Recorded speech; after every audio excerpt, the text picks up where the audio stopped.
Welcome to Season 1 of the PMO Community Podcast Series. I'm Aina Life, your guide on this engaging exploration into the world of PMO leadership, highlighted by our unique book writing challenge. This season promises a series of enriching interviews with our distinguished book co-authors. Today, I'm thrilled to converse with Erik Rueter, a seasoned project management professional with over 20 years of experience across diverse industries.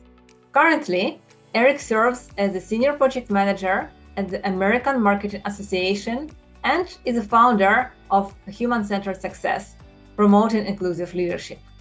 Erik holds a BA in neuroscience and certifications in digital design, project management, and diversity and inclusion. His work spans co-authoring papers on health and equity, lecturing at colleges, and advocating for diversity with various organizations. Residing outside Pittsburgh with his husband and two Dachshunds, Erik enjoys marathons, gaming, and sharing his insights. In this episode, we dive into several intriguing topics, including drawing parallels between project management and role-playing games, the concept of positive intelligence as a power-up for project managers, the transformative power of human-centered design principles, and the applications of neuroscience to enhance team dynamics and foster inclusivity. Don't miss out on our upcoming episodes. Follow us on social media to stay updated. Hi, Erik. Welcome to our podcast related to the book challenge writing experiment on the topic evolution of the PMO race of the Chief Project Officer. Nice to see you. Nice to see you too. Thank you for having me, and thank you for letting me contribute to the book. Thank you very much, Erik. So my first question to you will be why actually you decided to contribute your time and knowledge to this book? So I love this kind of challenge, first off, because I think that one of the signs of true creativity is if you can be creative within constraints. And so having that time constraint to me was really exciting. And then part of my mission and vision, both personal and professional, is to help people create more inclusive spaces where employees can be engaged. And I thought that the book was the perfect platform to get that message out and hopefully help project management professionals and PMOs create those environments, because those environments, those inclusive, engaged environments, there's so much research that shows that they improve ROI, they improve productivity, they improve employee engagement.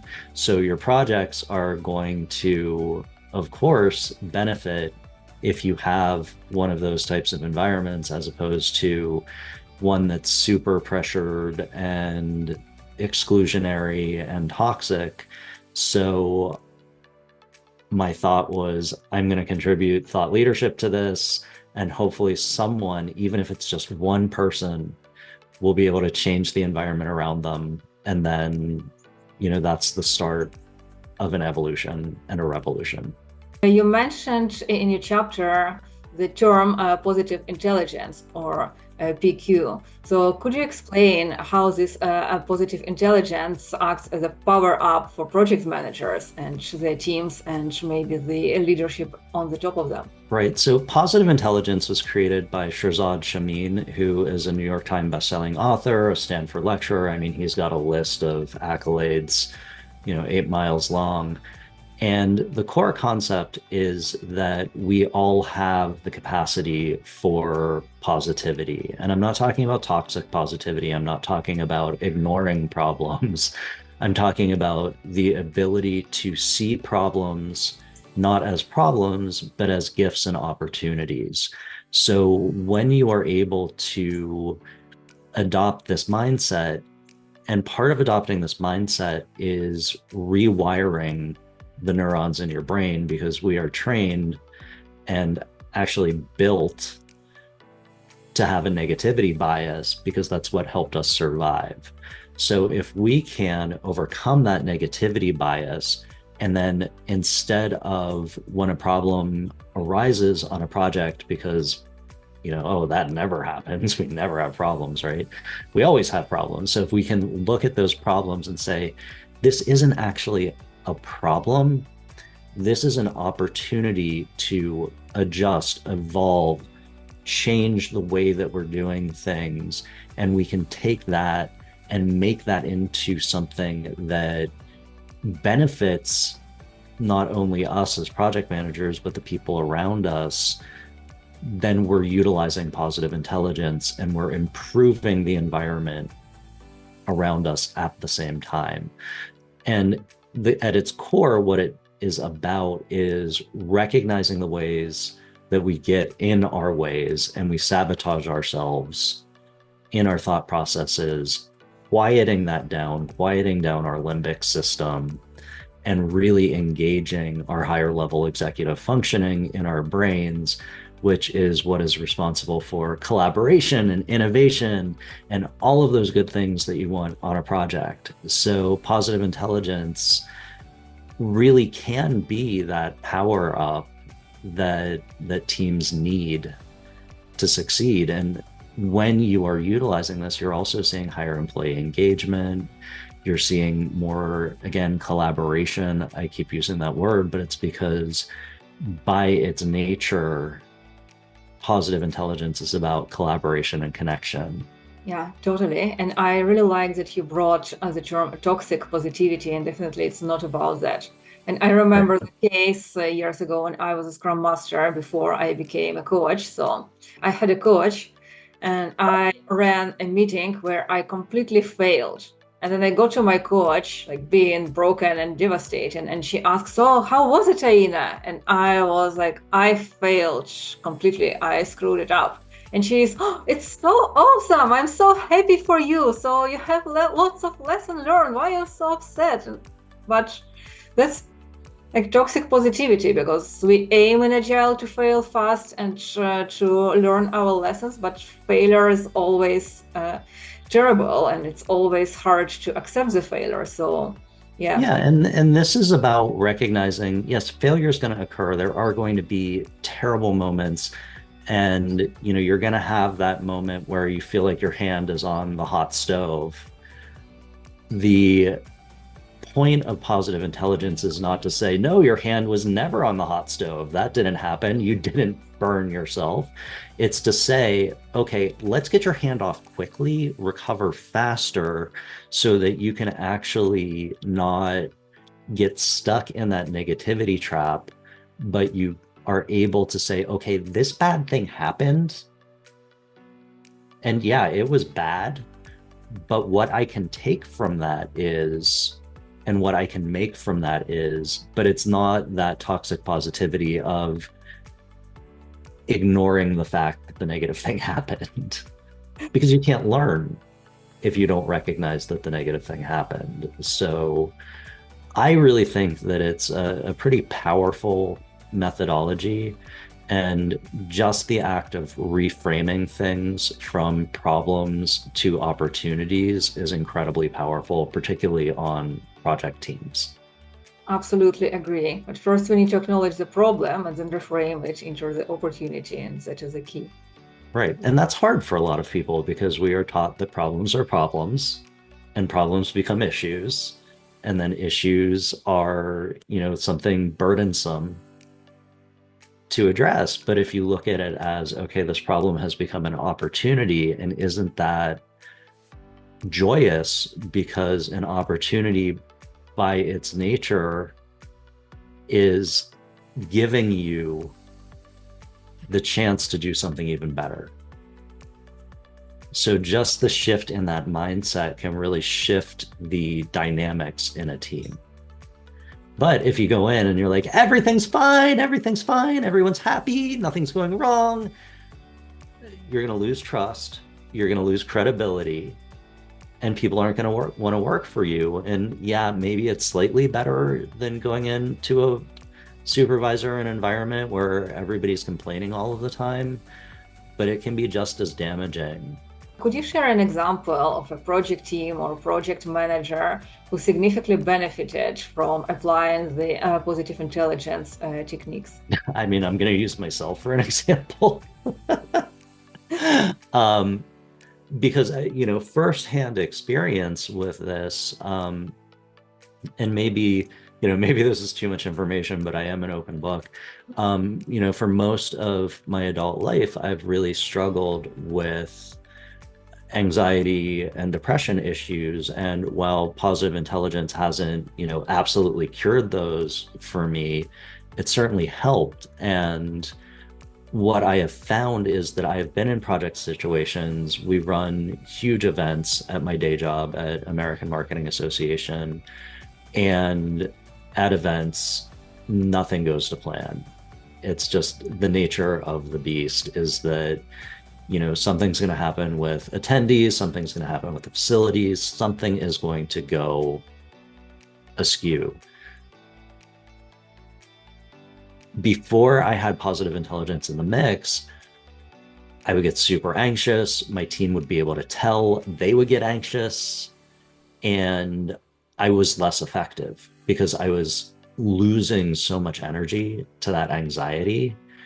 And what I found is that now that I've been able to adopt a lot of the positive intelligence, now that I've been able to really connect to the fact that problems are actually opportunities in disguise, I'm much more effective. I'm not stressing my teams out. I'm not making them nervous. So they're more likely to problem solve. And we have these things called mirror neurons, and what they are, you hear about going into a room and like, oh, somebody's really, down, and everybody starts to get down. Well, that's because our brains are actually picking up on the emotions of others and adjusting our behavior to match that person's. So if you go into a project and you're upset and you're nervous and you're depressed because of these problems that you're encountering, it's going to infect your team. If you come in and the same thing is happening, but you say, okay, we recognize that this is not ideal, but how can we use this? It's a totally different experience for your team. And so I've been using this. I've seen it firsthand, how it can really impact teams, and I'm trying to teach others how to use it. And I've talked to some people that I've worked with, and they're having some good successes with modulating their own behavior, which then, of course, through the joys of mirror neurons, is helping impact their teams as well. Erik, you mentioned another term in your chapter, which is called human-centered design. So could you tell us a little bit more about it, and maybe its principles, and how it transforms project management practices within the organizations? Yeah, so human-centered design is about putting people at the center of the creation of processes, procedures, services, products. Some people confuse it with design thinking. Design thinking is a methodology more focused on product development, can be used for those other things, but mostly product development. Human-centered design is really about creating that environment, those processes that employees use. When you involve them in the creation of them, you are creating those processes with their input. Therefore, they are processes that are going to work for, not against, the people using them. So, one metaphor would be, hey, you've got to hang that picture on the wall. Here's a screw and here's a hammer. Well, you don't hammer screws in. That just creates a big hole. They're not going to stick. You're not going to be able to hold your painting or your picture on the wall that way. But that's what corporations and organizations do all the time. They're like, here's a hammer, here's a screw, go to work. And you're like, this, there's cognitive dissonance. This isn't going to work. Certainly not going to work for me. Whereas if you involve the teammates and say, okay, we have to get this picture to stay on the wall. What are your recommendations? How do we do this? You're doing a couple of different things. you're getting them involved, which means they feel seen, heard, and valued. They're the people who more likely than not have put a lot of pictures on a lot of walls, so they know tools, techniques, hardware that you're going to need to use probably better than most other people in the organization. So you're getting solutions from the people who are on the ground doing the thing. And the combination of those two things means that your employees are much more engaged. So you're going to see more efficiency, you're going to see greater productivity, you're going to see greater ROI.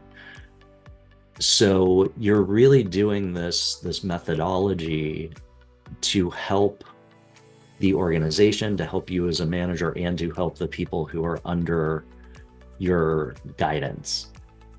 And if you use the Stanford Design School's methodology, it's a 5-step process, though they're not linear.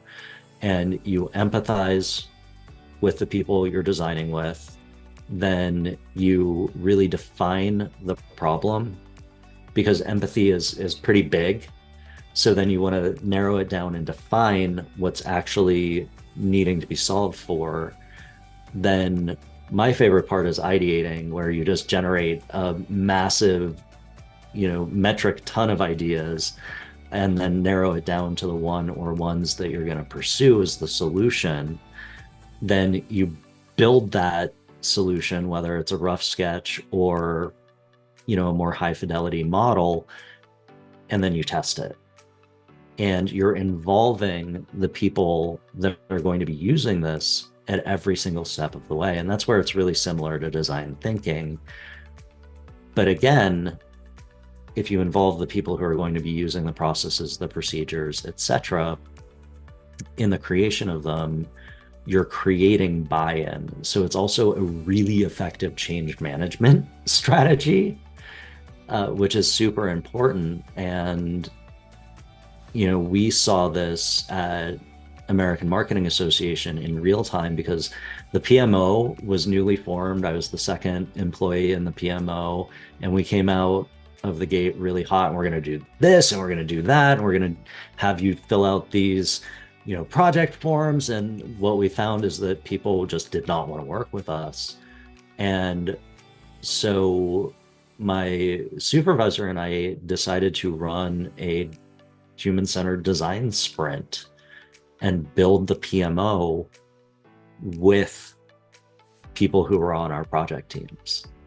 And we went from being a dirty word in the organization to being a sought-after commodity, and to the point where we have to turn projects down because we just don't have the staff and the bandwidth for them. Yeah, that was very inspiring and impressive. Thanks. Welcome. So my last question for you would be related to unconscious biases, because the topic of our conversation was related to positive intelligence, human-centered design. So we were focusing on the soft skills, but when we work with people and applying our soft skills, definitely there are unconscious biases. In our case, project managers, no matter how much aware we are about ourselves and the environment, we still have blind spots and biases. And also each of the other individuals have these biases. So as a project manager, how to deal with them, and how to foster diversity with project teams? So I think that one of the things that's really beneficial is creating that environment of psychological safety, where it's okay to take risks and fail. And that includes our unconscious biases as part of those failures. So if you create a team environment where people feel okay saying, "Hey, Eric, what you said or did was not the greatest.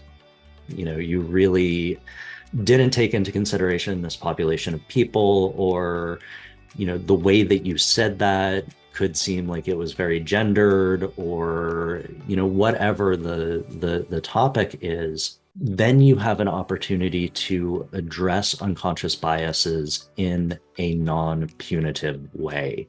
And I think that where a lot of organizations stumble is that they make people take diversity, equity, inclusion training, and all of the examples inevitably end up with people bringing it to HR or bringing it to their supervisor. And when you have that type of environment where you can't say to someone, hey, that joke you told made me kind of uncomfortable, or, for example, I love the culture at American Marketing Association. They have worked so hard to make it inclusive and engaging, to the point where one of our executive leadership said something in a town hall and they were like, well, that was crazy. And as someone who struggles with mental health issues, that term does not sit well with me. And I was able to afterwards go up to them and say, hey, you said this in town hall. You might want to consider how you phrase things, because you're showing this unconscious bias around mental health.